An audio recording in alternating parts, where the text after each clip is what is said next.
Choosing the right garlic, you got to pick the right variety. There's soft neck garlic and there's hard neck garlic. And so this garlic right here came from the grocery store, and this will be my third year of planting this garlic.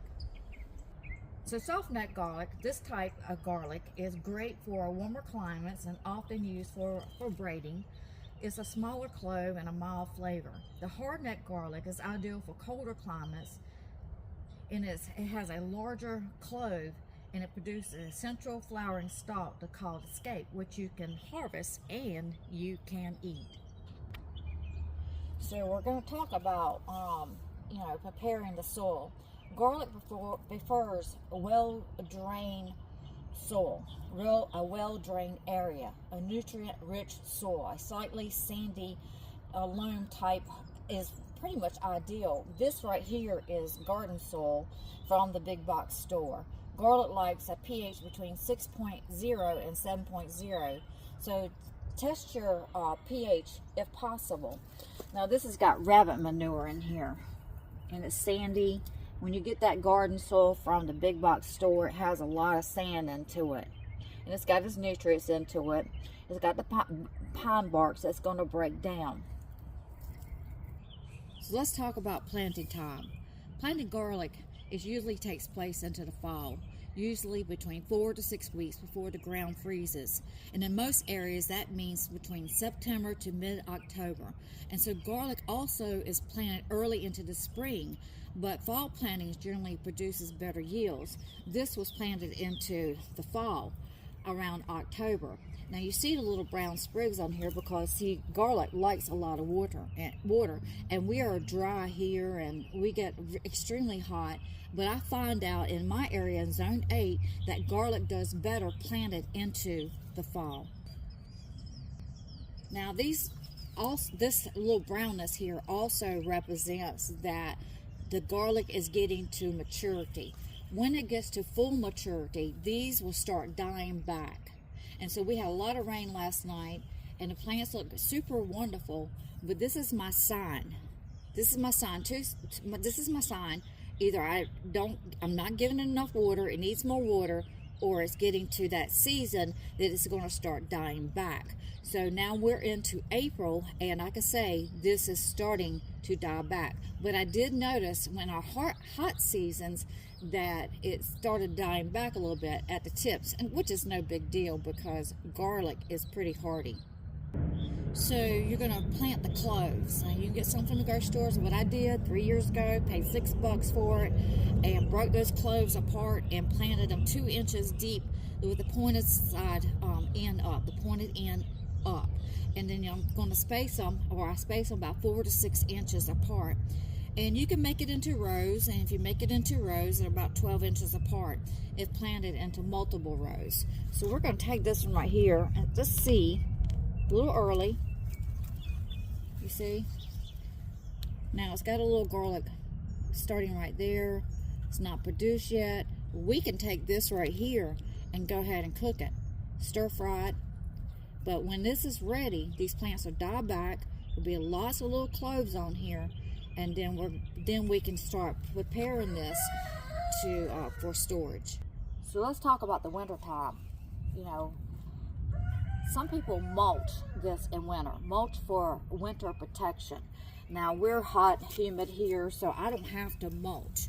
But if you live in a cooler climate, then you might want to consider mulching your garlic. So after planting, you're going to cover the area with a few inches of mulch, like straw or leaves, maybe even pine straw, to insulate the cloves through the winter. This mulch also helps to control weeds and conserves the moisture.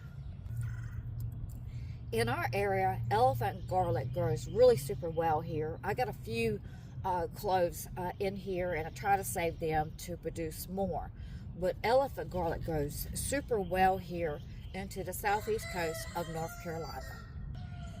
So watering and maintenance. You see, watering the garlic well after planting keeps the soil moist, but not waterlogged. You got to make sure you don't get it waterlogged because you can rot your cloves, especially as the shoots start emerging into the spring. which we are into the spring, but you see how much it has grown. When garlic begins to grow into the spring, remove the mulch, and if you live into a warmer area, you can remove that mulch or leave it if it's into a cooler climate. So you want to remove the garlic scapes for the hardneck varieties. In late spring or early summer, hardneck garlic will send up a central stalk called a scape. Removing the scape to encourage the plant to grow directly up and direct this energy to the bulb rather than for the flower. Well, let me show you what a flower looks like onto one of my walking onions. Plus, you got to remember too that it is edible and it is delicious into recipes. Now this right here shows it's going to seed, and usually I'll keep these broke off and they'll grow. I mean, these literally put out in like 2 days. But usually I'll come, and when they start coming out at the bottom, I'll go ahead and break them off. Now this right here is going to produce some seeds. But whenever you see something like this coming up, you want to go in there and break it off so it'll put all its energy into the bulb of the plant. So we're harvesting garlic, not now, but we will be, but we're talking about harvesting garlic. Garlic is ready to harvest into the midsummer when it's about 1/2 to 1/3 of the leaves start turning brown. And you're going to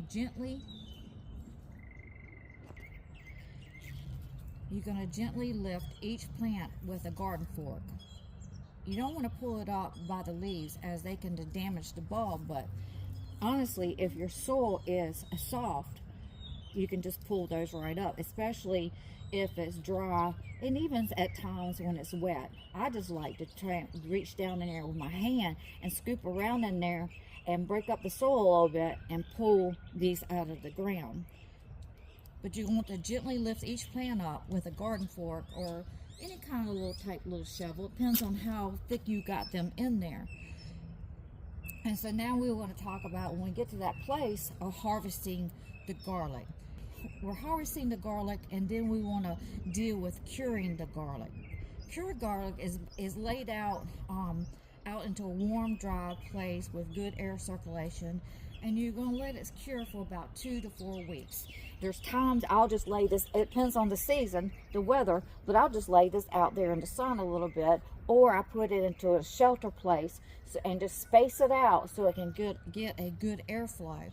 Now once it's cured, then you're going to trim the roots. Once cured, you're going to trim the roots and the stalks. So what I like to do is once it's cured, all this is dried and brown and all dried out, then I cut those roots off of there, and then I'll cut this down here, and I'll cure the rest of the plant for a couple more weeks. But once it's cured, you're going to trim the roots and the stalks, and then you're going to store it into a cool, dark place, and it should last for months. I've had it last for over a year. Now I like to put mine into a refrigerator, in a vegetable bin, with the temperature cut down. It's not in my regular refrigerator. And I find by the next year, this is how I get all my cloves. This is how I get my bulbs. This is how I get my next year's planting, is I just store it, and then I break those cloves apart and I plant them, into the soil about 4 to 6 inches apart. I like to go about 4 inches apart, because this bulb here is just, this bulb right here it's not going to get very much bigger. It's actually probably going to grow maybe about 2 more months, and it'll be ready to harvest. With these few little steps here, you're well on to your way for a successful garlic harvest. Enjoy the process, because I guarantee you, once you grow garlic, you'll want to grow it next year. So just go to the grocery store, give it a try, buy you some garlic, plant it like I said. And also, I like to give it a little bit of fertilizer into the process. Garlic's like onions; it likes the nitrogen. So keep it watered, give it some food, fertilize it, and you're well on your way to a successful harvest with garlic. See you on to the next video.